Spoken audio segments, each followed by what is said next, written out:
What's up everyone? So I have a 2019 Volkswagen Tiguan here. I'm going to show you how to do the maintenance interval inspection service reset. So you're going to have this 00 button down here. What you're going to do is you're going to hold this and then you're going to turn it on. So you're going to hold this, hit the power button.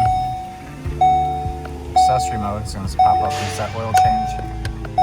Hit yes. When you hold it longer, it'll actually do the inspection.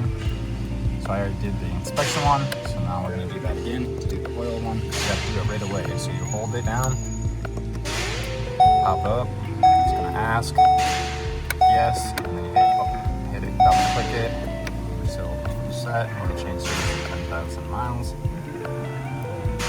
Everything's good. Start vehicle.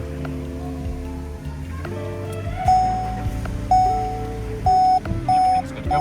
That's how you do the service and inspection reset. If you have any other questions, leave a comment below. I wish you a wonderful day.